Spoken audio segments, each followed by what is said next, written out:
প্রিয় শিক্ষার্থীবৃন্দ, শুভেচ্ছা ও ভালোবাসা নিয়ে আমরা আজ পড়ব নবম শ্রেণীর বাংলা বইয়ের তৃতীয় অধ্যায়ের প্রথম পরিচ্ছেদ রচনা পড়ি দৃষ্টিভঙ্গি বুঝি এর প্রায়োগিক লেখা। প্রায়োগিক লেখার 3.1.1-এ এখানে কিছু কাজ আছে। সেটি হলো যে এখানে বলা হয়েছে কি কি ধরনের প্রায়োগিক লেখার সঙ্গে তুমি পরিচিত হয়েছো সেগুলোর একটি তালিকা তৈরি করো, লেখার পরে সহপাঠীর সঙ্গে আলোচনা করো এবং প্রয়োজনে সংশোধন করো। তো তোমরা আগের ক্লাসে কিন্তু প্রায়োগিক লেখা সম্পর্কে একটি ধারণা পেয়েছিলে এবং প্রায়োগিক লেখার সম্পর্কে তোমরা যেহেতু চিনো প্রায়োগিক লেখাটি, অতএব কোনটি কী ধরনের সেই ব্যাপারে আলোচনা হবে। তো এখানে যে ধরনটা বাম পাশের যেই সারিটা আছে এখানে ধরনগুলো লিখতে হবে এবং বাম পাশে এই ধরনের লেখা কি কাজে লাগে সেই আলোচনাটা করতে হবে। তো চলো আমরা শুরু করি। সংবাদ প্রতিবেদন। তো সংবাদ প্রতিবেদন হচ্ছে এক ধরনের প্রায়োগিক লেখা। এটি হচ্ছে নির্দিষ্ট কোনো একটা বিষয় সম্পর্কে তথ্য জানানোর জন্য এই সংবাদ প্রতিবেদন ব্যবহৃত হয়। তারপর চিঠির ক্ষেত্রে হচ্ছে পারস্পরিক একজন আরেকজনের সাথে যোগাযোগ করার ক্ষেত্রে এই চিঠিটা ব্যবহার করা হয়। তারপর আমরা বলতে পারি ইমেইল। ইন্টারনেটের মাধ্যমে আমরা সারা বিশ্বের যে কোনো প্রান্তে বসবাসকারী যে কোনো বন্ধুর সাথে আমরা তথ্য আদান প্রদান করতে পারি। তারপর বিজ্ঞপ্তি বা নোটিশ। এটা হচ্ছে কোনো একটা বিষয় সম্পর্কে জনগণকে বা কাউকে জানানোর জন্য এই নোটিশ বা বিজ্ঞপ্তি প্রকাশ করা হয়। এটা সাধারণত কোনো একটা কর্তৃপক্ষ প্রাতিষ্ঠানিক পর্যায়ে এটা ব্যবহৃত হয়, মানে কোনো একটা প্রতিষ্ঠান সাধারণত সেই প্রতিষ্ঠানের শিক্ষার্থী বা কর্মচারী তাদেরকে কোনো একটি বিষয় সম্পর্কে জানানোর জন্য এই বিজ্ঞপ্তি বা নোটিশ ব্যবহার করে থাকে। তারপরে আমরা বলতে পারি যে প্রশিক্ষণের জন্য বিভিন্ন সরঞ্জাম। প্রশিক্ষণের সময় সবাইকে প্রশিক্ষণের বিষয়টা বোঝানোর জন্য আমরা অনেক সময় অনেক প্রশিক্ষণের সহায়ক বস্তু ব্যবহার করে থাকি, সেগুলো হচ্ছে এই প্রশিক্ষণ ম্যাটেরিয়াল। তারপর আমরা বলতে পারি গবেষণা বা গবেষণাপত্র, ঠিক আছে, থিসিস পেপার যেটাকে বলে। তো গবেষণাপত্রে গবেষণার কাজে আমরা যেই ইয়েটা পাই, গবেষণার মাধ্যমে আমরা যেই ফাইন্ডিংস বা যেই বিষয়গুলো আবিষ্কার করি সেই বিষয়গুলো এই গবেষণাপত্রে লেখা হয়ে থাকে। তারপর বিজ্ঞাপনের ক্ষেত্রে আমরা জানি যে বিভিন্ন ধরনের প্রচারণার মাধ্যম বা সামাজিক যোগাযোগ মাধ্যমে এই বিভিন্ন পণ্য সম্পর্কে বা বিভিন্ন তথ্য এই বিজ্ঞাপনের মাধ্যমে আমরা জেনে থাকি। তারপর আমরা বলতে পারি আবেদনপত্র। তো আবেদনপত্র সাধারণত কোনো একটা প্রতিষ্ঠানের কাছে কোনো একটা কিছু চেয়ে আবেদনপত্রটা লেখা হয়। এক্ষেত্রে ব্যক্তি, প্রতিষ্ঠান বা প্রতিষ্ঠানের প্রধানকে এই আবেদনপত্র লিখে থাকে। তারপর প্রায়োগিক লেখার মধ্যে আমরা আরও দেখতে পারি ব্যানার সাধারণত প্রচারণার কাজে ব্যবহার করা হয়ে থাকে। রোজনামচা সম্পর্কে আমরা জেনেছি। রোজনামচাটা হলো ডায়েরি লিখন। হ্যাঁ, আমরা প্রত্যেক দিনের যে ঘটনা সেই ঘটনা যদি খাতায় বা ডায়েরিতে লিখে রাখি সেটাই হবে রোজনামচা। তারপর আমরা বলতে পারি বিলবোর্ড। সাধারণত এটি নগর অঞ্চলে বা শহরের পাশে বড় সাইনবোর্ডের মতো তৈরি করা হয়, একটি কাঠামো তৈরি করা হয় এবং সেই কাঠামোতে বিভিন্ন পণ্যের বিজ্ঞাপন প্রচার করা হয়। তাহলে এই বিলবোর্ড বিজ্ঞাপন প্রচারের কাজে ব্যবহৃত হয়। এছাড়া আমরা বলতে পারি পোস্টার বিভিন্ন কাজেই ব্যবহৃত হয়, যেমন নির্বাচনী প্রচারণা, তারপর সাংস্কৃতিক অনুষ্ঠান, সামাজিক অনুষ্ঠান সম্পর্কিত তথ্য, এসব প্রচারের জন্য কিন্তু আমরা এই পোস্টার ব্যবহার করে থাকি। তারপর এখানে দেখো প্রায়োগিক লেখা সম্পর্কে বেশ কিছু নমুনা দেওয়া আছে। নমুনা 1, এটা কি দেখো, ফলের গাছ লাগিয়ে সফল হাবিবুর রহমান। এক্ষেত্রে ফলের গাছ লাগানো সম্পর্কে একটি প্রতিবেদন প্রকাশিত হয়েছে এই পত্রিকায়। তাহলে দেখো এখানে কিন্তু তোমরা দেখতে পাচ্ছ যে প্রতিবেদন কি করে লিখতে হয়। একটি শিরোনাম থাকে, তারপর তারিখ দেওয়া থাকে, তারপর স্থানের নাম থাকে, তারপর যিনি প্রতিবেদক তার নাম বা পত্রিকাগুলো নিজস্ব প্রতিনিধি প্রতিবেদক এইভাবে করে থাকে। তারপর এখানে দেখো এই ক্ষেত্রেও তাই, এটি একটি প্রতিবেদন। এখন বলা হলো 3.1.2 পড়ে কি বুঝলাম। উপরের দুটি নমুনা রচনার ভিত্তিতে নিচে কয়েকটি প্রশ্ন দেওয়া আছে, তোমার সহপাঠীর সঙ্গে প্রশ্নগুলো নিয়ে আলোচনা করো, সংক্ষেপে এগুলোর উত্তর তৈরি করো এবং উপস্থাপন করো, উপস্থাপনের পরে শিক্ষকের পরামর্শ অনুযায়ী সংশোধন করো। ঠিক আছে, এখন এক্ষেত্রে প্রথম যে প্রশ্নটি করা হয়েছে সেটি হলো এ ধরনের লেখা কোথায় দেখা যায়। তাহলে আমরা এই ধরনের লেখা সাধারণত সংবাদপত্রে দেখতে পাই, তাই না? এছাড়াও বিভিন্ন যে সাময়িকী হচ্ছে, দেখো তোমাদের স্কুলে প্রতি বছর যে ম্যাগাজিন বের হয় না, স্কুল ম্যাগাজিন, সেই ম্যাগাজিনেও কিন্তু এই প্রতিবেদনগুলো দেখা যায়। আচ্ছা, তারপরে প্রশ্ন হচ্ছে এ ধরনের লেখার উদ্দেশ্য কী। এ ধরনের লেখার উদ্দেশ্য হচ্ছে প্রতিবেদনের যে উদ্দেশ্য সেটা এখানে জানতে চাওয়া হয়েছে মূলত। তাহলে এখানে বলবে এ ধরনের লেখা বা প্রতিবেদনের রচনার উদ্দেশ্য হচ্ছে কোনো একটি বিষয় সম্পর্কে কোনো মানুষকে কোনো একটি বিষয় সম্পর্কে মানুষকে স্পষ্টভাবে জানানোর জন্য এই ধরনের লেখা রচনা করা হয়ে থাকে। মূলত প্রচারণাই হচ্ছে এই ধরনের লেখার মূল উদ্দেশ্য। তারপরে তোমরা এখানে বলতে পারো যে আমাদের বইয়ের নমুনা 1-এ যে প্রতিবেদনটি যুক্ত করা হয়েছে, এখান থেকে আমরা জানতে পারি যে ফল গাছ লাগিয়ে একজন চাষি কি করে সফল হলো। এই সংবাদের মাধ্যমে যারা ফল চাষে আগ্রহী তারা অনেক তথ্য পেতে পারেন।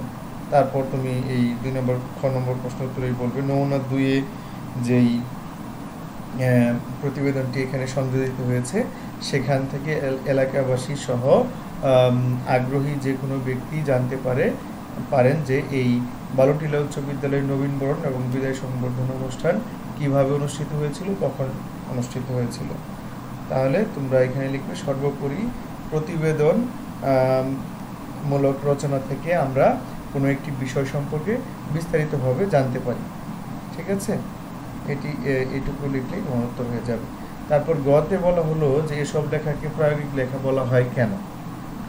তাহলে উত্তরে বলবে যে প্রায়োগিক লেখা হলো সেসব লেখা যেগুলো মূলত আমাদের দৈনন্দিন জীবনে বা প্রাত্যহিক জীবনে নানাভাবে আমরা লিখে থাকি। তাহলে এই বাক্যটি প্রথমে লিখলে, অথবা আরও একটি বাক্য লিখতে পারো যে যেসব লেখা আমাদের দৈনন্দিন জীবনে বা প্রাত্যহিক জীবনে আমরা আমাদের বিভিন্ন ধরনের প্রয়োজনে লিখে থাকি সেসব লেখাকেই প্রায়োগিক লেখা বলা হয়ে থাকে। যেহেতু উপরের দুইটি নমুনা লেখায় আমরা দেখতে পাচ্ছি যে এই লেখাগুলো প্রতিবেদনমূলক লেখা, হ্যাঁ, আমাদের দৈনন্দিন জীবনে ঘটে যাওয়া তথ্যবহুল ঘটনা এবং এই ঘটনাগুলো সুন্দরভাবে পরিশীলিতভাবে উপস্থাপন করা হয়েছে অন্যের জানানোর জন্য বা জানবার জন্য, সে কারণে এই লেখাগুলোকে প্রায়োগিক লেখা বলা হয়। তাহলে উত্তর হয়ে গেল। তারপর ঘতে এসে জানতে চাওয়া হয়েছে যে সংবাদ প্রতিবেদনে কি কি থাকা আবশ্যিক বলে মনে করো। তোমরা কিন্তু এই ক্ষেত্রে আমি যখন দেখালাম তোমাদেরকে তখন কিন্তু ধারাবাহিকভাবে আমি বলেছি যে এখানে কি কি থাকতে হবে। তোমাদেরকে আবারও আমি একটি প্রতিবেদনে নিয়ে যাই, তারপর আস্তে আস্তে বলছি যে কি কি থাকতে হবে। দেখো, তো প্রতিবেদনের শুরুতেই একটি সুন্দর শিরোনাম থাকতে হবে, আর শিরোনামটি এমন হতে হবে যেন যেই ঘটনাটি ওইখানে প্রতিবেদনে লেখা হবে সেই প্রতিবেদনের ঘটনার সাথে যেন সম্পর্কিত হয়, এমন একটি শিরোনাম দিতে হবে। তারপর কি থাকতে হবে, তারপর থাকতে হবে হলো তারিখ, তারপর স্থানের নাম, তারপর যিনি প্রতিবেদনটি লিখছেন তার নাম, কিংবা পত্রিকার ক্ষেত্রে নিজস্ব প্রতিনিধি বা নিজস্ব প্রতিবেদক এরকম লেখা হয়ে থাকে। আর মূল যে প্রতিবেদনটা সেই প্রতিবেদনটা কিন্তু অত্যন্ত সহজ, সুন্দর এবং সরল ভাষায় বর্ণনা করতে হবে। এবং এই বর্ণনার ক্ষেত্রে দেখো প্রতিবেদনের যে মূল অংশ, এই মূল অংশের ক্ষেত্রেও কিন্তু শুরুর দিকে প্রাথমিক বা ভূমিকার মতো আলোচনা থাকবে, তারপর মূল আলোচনা শুরু হবে।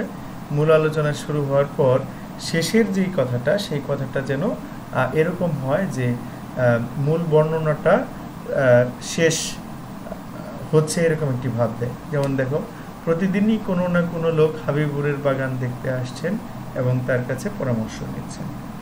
এরকম সুন্দর সূচনা, বর্ণনা এবং উপসংহার থাকবে প্রত্যেকটি প্রতিবেদনের। তাহলে তুমি এই আলোচনাগুলো যখন করবে তাহলে উত্তরটি হয়ে যাবে।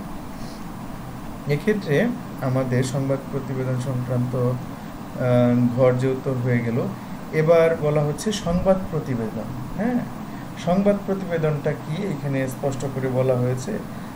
তো আমি ইতিমধ্যেই তোমাদেরকে বলে দিয়েছি। আবারও এখানে বলা হয়েছে যে প্রচার মাধ্যমে, বিভিন্ন প্রচার মাধ্যম বা সামাজিক মাধ্যমে প্রচারের জন্য সুনির্দিষ্ট বিষয়ের প্রয়োজনীয় তথ্যকে এখানে লিখে বা লিপিবদ্ধ করে যে বিবরণীটা তৈরি করা হয় সেটাই হচ্ছে সংবাদ প্রতিবেদন। ঠিক আছে। আর যিনি এই প্রতিবেদনটা প্রস্তুত করেন তিনি হলেন প্রতিবেদক। ঠিক আছে। আর প্রতিবেদক যখন সংবাদ প্রতিবেদন তৈরি করবেন তখন কিন্তু অত্যন্ত মনোযোগের সাথে যে ঘটনা সম্পর্কে তিনি প্রতিবেদন তৈরি করবেন অত্যন্ত মনোযোগের সাথে এবং একেবারে নিরপেক্ষভাবে সেই ঘটনাটি বর্ণনা করতে হবে। আর ইতিমধ্যে আমরা জেনেছি যে সংবাদ প্রতিবেদনের শুরুতে একটি শিরোনাম থাকবে, প্রতিবেদকের নাম থাকবে, ঘটনার স্থান থাকবে এবং তারিখ উল্লেখ করতে হবে। এবার 3.1.3 প্রতিবেদন তৈরি করতে বলা হয়েছে 150 থেকে 200 শব্দের মধ্যে। এখানে অনেকগুলো বিষয় আছে। এই বিষয়গুলোর মধ্যে যে কোনো এই বিষয়গুলো সম্পর্কে তোমরা প্রতিবেদন লিখতে পারবে। এখন ধরো আমি তোমাদেরকে একটি বলে দিচ্ছি, যে কোনো একটি সম্পর্কে, বই উৎসব সম্পর্কে বলতে পারি, তারপর বিনামূল্যে স্বাস্থ্যসেবা। আচ্ছা চলো আমরা বিদ্যালয়ে লাইব্রেরির অবস্থা সম্পর্কে একটি প্রতিবেদন তোমাদেরকে শোনাই।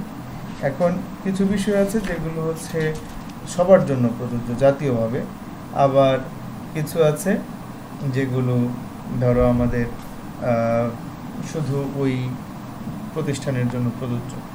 যাই হোক, এখানে আমাদের যা বলা হয়েছে দেখো, জাতীয় বিদ্যালয়ের লাইব্রেরির অবস্থা। তাহলে এখানে তুমি লিখলে যে জীবননগর উচ্চ বিদ্যালয়ের লাইব্রেরির বেহাল অবস্থা, এটি হচ্ছে তোমার শিরোনাম। তারপর তুমি লিখলে নিজস্ব প্রতিবেদক জীবননগর, তারপরে তারিখ, আজকের তারিখ হচ্ছে 10/5/2024, কিংবা লিখতে পারো 10 মে 2024। তারপর কলম দিয়ে শুরু করলে জীবননগর উচ্চ বিদ্যালয় এলাকার বিখ্যাত একটি বিদ্যালয়। এখানে এই বিদ্যালয়টি অত্যন্ত প্রাচীন। অনেক শিক্ষার্থী এই বিদ্যালয় থেকে তার শিক্ষা জীবন শেষ করে পরবর্তী জীবনে উচ্চশিক্ষা গ্রহণ করে জীবনে প্রতিষ্ঠিত হয়েছেন। কিন্তু বর্তমানে এই বিদ্যালয়ের যে লাইব্রেরি আছে সেই লাইব্রেরির অবস্থা অত্যন্ত নাজুক। তাহলে এটি হচ্ছে ভূমিকা অংশটুকু তুমি বলে দিলে। তারপরের প্যারা থেকে শুরু করলে যে তোমার এই কি বলে মূল অংশ, এইখানে এসে বললে এই প্রতিবেদক 10 মে 2024 জীবননগর উচ্চ বিদ্যালয়ের লাইব্রেরিতে গিয়ে দেখতে পান যে সেখানে প্রয়োজনীয় সংখ্যক বই নেই। যে বইগুলো রয়েছে সেই বইগুলোর অধিকাংশ উলু খেয়ে নষ্ট করে ফেলেছে। এছাড়াও বিদ্যালয়ের লাইব্রেরিতে যে বইগুলো এখনও ব্যবহার উপযোগী রয়েছে সেই বইগুলো ঠিকমতো সংরক্ষণ করা হচ্ছে না, বা প্রয়োজনীয় আসবাবপত্রের অভাবে এই বিদ্যালয়ের বইগুলোকে সংরক্ষণ করা যাচ্ছে না। ফলে বর্তমান সময়ে যেসব শিক্ষার্থী এই বিদ্যালয়ে অধ্যয়ন করছে তারা পাঠ্য বইয়ের পাশাপাশি জ্ঞানার্জনের জন্য লাইব্রেরিতে গিয়ে প্রয়োজনীয় বই পাঠের সুযোগ পাচ্ছে না।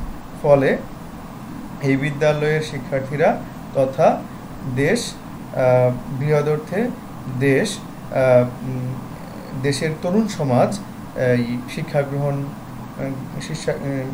দেশের তরুণ সমাজের একটি অংশ শিক্ষা গ্রহণের সুযোগ থেকে বঞ্চিত হচ্ছে। এটি হচ্ছে আরেকটি প্রায় লিখলাম। তারপর লিখতে পারো যে এই প্রতিবেদক বিদ্যালয়ের প্রধান শিক্ষকের সাথে আলোচনা করে জানতে পান যে বিগত বছরের বন্যায় এই লাইব্রেরির যে আসবাবপত্রগুলো ছিল তার অধিকাংশই নষ্ট হয়ে গিয়েছে। এর ফলে এই বিদ্যালয়ের লাইব্রেরির বইগুলোর সুন্দর মতো রাখার জন্য কোনো ব্যবস্থা এই মুহূর্তে নেই। এছাড়াও বন্যা চলাকালীন বইগুলোকে বন্যার হাত থেকে রক্ষা করবার জন্য দ্রুত সময়ের মধ্যে প্রধান শিক্ষক ব্যবস্থা নিলেও অনেকগুলো বই পানিতে নষ্ট হয়ে গিয়েছিল, সেই কারণে আরও কিছু বই কেনার প্রয়োজনীয়তা অনুভূত হচ্ছে। তো এটুকু লেখার পর এবার শেষে এসে তুমি প্রতিবেদনটা এবার শেষ করবে। তাহলে এখন এখানে এসে লিখবে যে বিদ্যালয়টির লাইব্রেরির এই বেহাল দশায় শিক্ষার্থী, শিক্ষক এবং এলাকাবাসী উপরের মহলের হস্তক্ষেপ কামনা করেছেন। উপরের মহলের জায়গায় তোমরা রিপ্লেস করতে পারো একটি সুন্দর শব্দ দিয়ে, সংশ্লিষ্ট মহলের হস্তক্ষেপ কামনা করেছেন। তারপর শেষ করলে সেই ক্ষেত্রে এই প্রতিবেদনটা শেষ হলো। এইভাবে বাকি প্রতিবেদনগুলোও তোমরা লিখে ফেলবে। আমি আশা করি তোমাদের একটি ধারণা হয়েছে যে সংবাদ প্রতিবেদন কি করে লিখতে হয়। তোমাদের সবাইকে অসংখ্য ধন্যবাদ ক্লাসটিকে মনোযোগ দিয়ে শুনবার জন্য।